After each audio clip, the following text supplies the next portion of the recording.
Welcome back to another episode of the Hardcore Casual with your boy, Bass the Kid. As always, please like and subscribe, share this with a friend, a colleague, a relative, an associate, anyone in between, enemies. I appreciate it all. Let's get those subscribers, let's get those boosted up, slow down a bit, I want them to start rising. But look, I ain't gonna be here too long, as you could probably hear. I ain't exactly in the best condition at the moment. I think everyone and them family members, everybody's got cold right now. So I'm gonna try and get through this as quickly as I can. There's only really two, maximum three things I want to talk about. So without further ado, let's get into it. You know what? It's crazy. Like, I think the world has turned a bit for the better, but right now, almost everybody that I've seen within my circles, and even people, you know, outside my circle that just seem to be peering in, have had enough of Tyson Fury. The constant deadlines, the constant social media talking, the post this, that and the other, sign this contract, okay, you're not going to sign this contract, you don't want this, you don't want that. Now, I've seen some people accusing AJ's team of being the ones intentionally stalling this, knowing that there's deadlines and blah blah blah. Now, you know what, they're entitled to their opinion. I ain't gonna say whether they're stupid or not, but what I'm more interested in at the moment is that Tyson Fury, even after this supposed deadline is gone and whatnot, he's still trying to push a Manuel Charr fight. The whole reason this quote-unquote deadline got extended until the end of the week is because he got mad backlash for this whole, oh, I'm just gonna fight Charr because AJ don't want it. Like, what is that? When Char's already said that he's agreed that he's got a free fight deal with BT to fight all the heavyweights at BT. Now, the thing that makes this hilarious to me is he's now saying that, oh, well, how about I fight Charr and someone else on the same night for your entertainment? Like, he's proper trying to get this over to the public whereby a pay-per-view is gonna make sense. And it's hilarious. Here's the thing. If you wanna fight Manuel Charr, cool, fight him, innit? To be honest, Charr is not what he used to be. And he's had, I think, what, one fight in the last 5 years? If that. But if you want to fight him, cool, fight him, but why you then don't have it on pay-per-view. Do it for free. I don't even mean free to us, I mean free to you. I mean, you give your money to charity anyway, right? You don't need money, never have, never will. Drive a 56 Passat and all of that, or whatever it is that you claim you drive. You got all the money that you could ever need as a traveler. You know, money is not the be all and end all. All right, cool. So then just fight Manuel Charr for free. And people will watch it and they won't moan, they won't say a word. But we know that you're gonna want 10 or 15 or 20 million dollars, or what's that, 8 to 12 to 14 million pounds to do this fight. But now you're talking about, oh well, let me fight him and then someone else on the same night. So basically, you're gonna fight this guy that's barely scraping the top 50 right now, and then what, you're gonna fight someone that's probably towards the back of the top 500. A guy that's probably just you'll probably end up fighting the guy that, what's his name, Fraser Clark fought on his debut. The guy who they picked out of the crowd at the weigh-in. That's gonna be the second opponent. But that supposedly is gonna be the pay-per-view that you wanna sell to the public. Like, it's literally baffling at this point. Look, there is so many, like, forget AJ for now, yeah? Like, if you say that ship sailed, cool, that ship sailed, but there's more than enough time for you and Frank, who supposedly have these great relationships with both the PBC and Top Rank and everyone else, have the Otto Wallin rematch. There. Built-in narrative, guy, split up your eye, potentially cost you the Deontay Wilder fight, all of that. Like, fight him. You didn't get this time, see if you can stop him. So you've got that. Hell, you've got Ivan Daichko, You've got Zan Kotsabutski, who is promoted by Queensbury. He's on a co-promotional deal. Fight Kotsabutski. What is it? 19-0 at the minute. It's a credible, decent up-and-comer as a voluntary. Get him a ranking and fight him. Murat Gassiev still around. You know, former cruiserweight champion. You know, you want to talk about, you know, you're going to beat up the middleweight in Usyk. Well, there you go. You've got another pumped up middleweight or whatever you want to call him in him. There you go, fight him. Fight Martin Bakole. He just come off a good win. He's ready to go. He's got rounds in the tank left. Hell, fight Charles Martin. He's free. He's available. He wants a payday. I'm sure people will accept that more than Manuel Charr. Not by much, but at least he's been active. He's had 2 fights this year. Give him a third one. Fight Kubrat Pulev. I mean, he's coming off of I think 1 or 2 victories at the moment. I mean, he could be serviceable. There's so many people you could fight that are within the top 20, top 25, but you're insistent on Manuel Charr, and now a second opponent as part of the circus. It's mad. Like, I'm gonna be real. Provided the AJ and Fury fight provided it gets signed, there will be no more talks from me on any parts of this situation, because I'm tired of it just as much as everyone else is. And I didn't even really want to bring this up, but I thought, you know what, yeah, let me just put this in there for the time being. But look, that's my thoughts on it. Leave your thoughts down below. I think I know what people are gonna say, but it's long now. Like, give it up, Tyson. Fight a real opponent. Even in a tune-up, fight a real opponent, and let's just move on, please. Now, I've got to address this Errol Spence Jr., Terence Bud Crawford situation. Now, look, I always said that this fight weren't happening. Not this year. Everyone was like, oh no, it's signed. No, I've always known it's not signed. Like, I know enough people behind the scenes now that will give me decent enough intel to let me know when things is happening and when they ain't. But on this occasion, it doesn't actually appear to be Errol Spence's fault. I've always said it's that side that's causing the majority of the problems, but now, okay, so let's check that I got this right. And shout out to Ring IQ, because he's the one that even bust me on this when I was just scrolling through Twitter. I don't follow too much of the boxing world itself.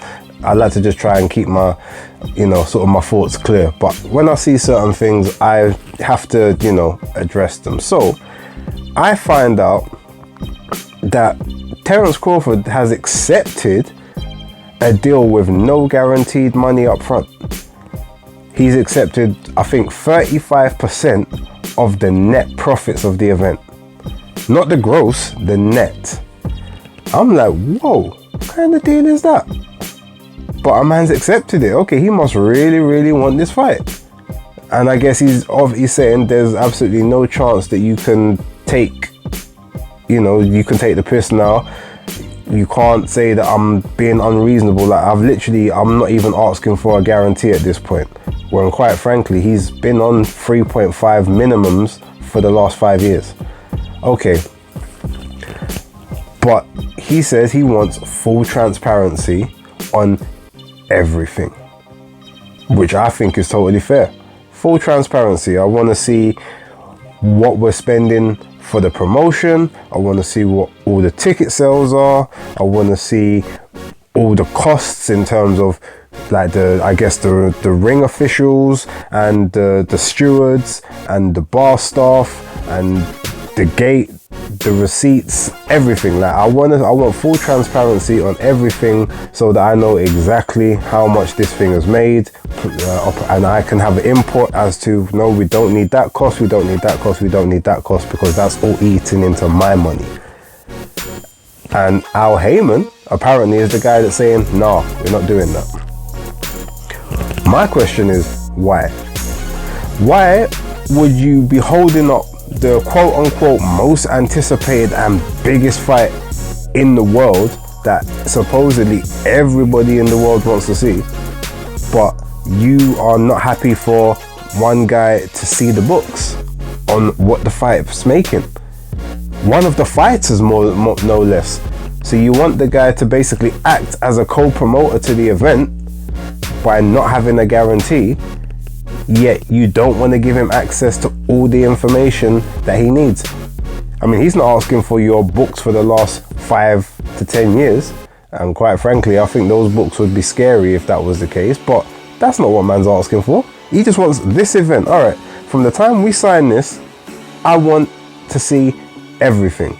I'm gonna have my lawyer or whoever, my advisor, be there, look through everything, all the potential costs, all the post costs, pre costs, everything. Like, so we can find out how much we can probably generate from this at the end of it. And you're telling the man no. That's dodgy as fuck. And I don't really swear too tough on this channel that much, but that's mad dodgy.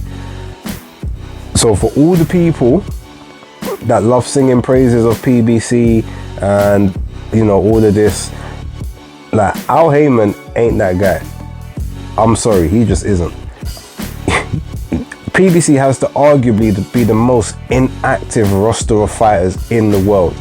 And right now, with this kind of behavior, it's not hard to see why. Because something's happening to the money over there. It's not going where it's supposed to go. I mean, you've got man like Radzav Butayev, Imanta Stanionis. They ain't fought this year. The last time they fought was 2021, ain't fought this year. You had Tank Davis fight once this year. Technically, yes, he's not PBC, but they're all under the same umbrella. They're all advised by Al Heyman, quote unquote, yeah? You've got Jerome Boots Ennis, who's technically, that's actually nothing to do with PBC, but because he's Showtime and Espinosa's in on whatever's going on there, I'm going to include him in there as well.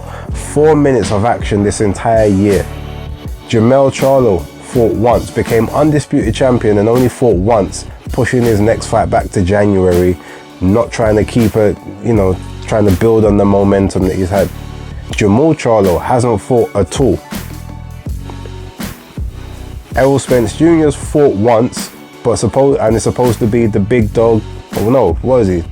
Is he the big shark or the big fish? Something like that. But he's fought once, and yet supposed to be this big deal, but can't guarantee his opponent a life-changing amount of money. Like, you can't claim to be an A-side if you can't pay your opponent more than they've ever made before. And currently, that seems to be the case. And this isn't, I'm not trying to discredit Spence on this one, because this is not a bash Spence video, pause. But I'm just being honest, like, with the amount of these people, Broner hasn't fought. Now, Broner's a car crash, cool, but Furman hasn't fought. All these men are expecting this mad money, which can't be sustained by this platform. All these guys are inactive. I mean, hell, you just got Richardson Hitchens move over to Matchroom because he's only fought 3 times in the last 3 years.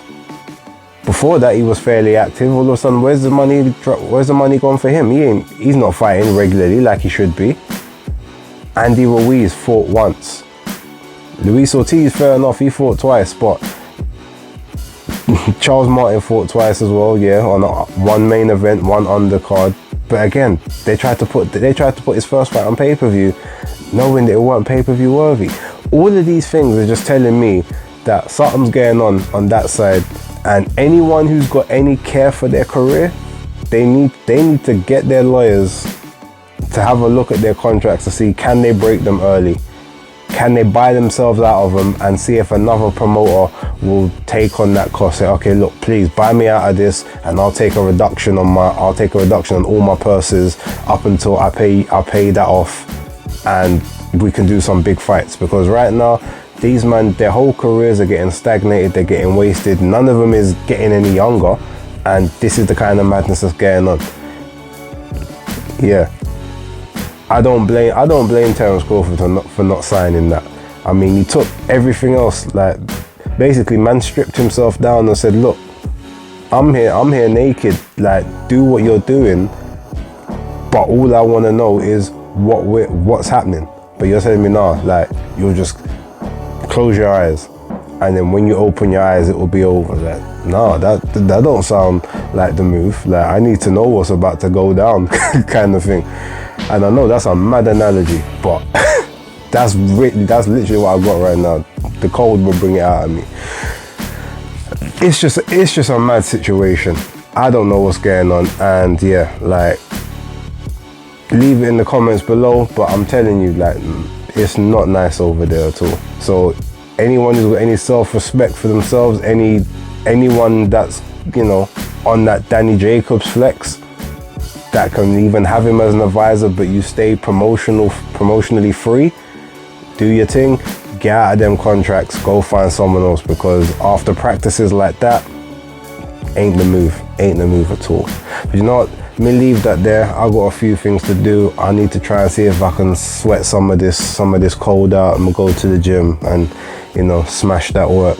But thank you for watching. Like I say, if you agree with me, put it down in the comments, let me know. If you disagree and you've got different opinions, cool, I want to hear it. Like, I'm up for it. If you just want to have a go, have a rant, whatever, like, write it down there. You know, I'm big enough, I'll take it. But yeah, I appreciate everyone for watching, and let me leave it there. Hardcore Casual out.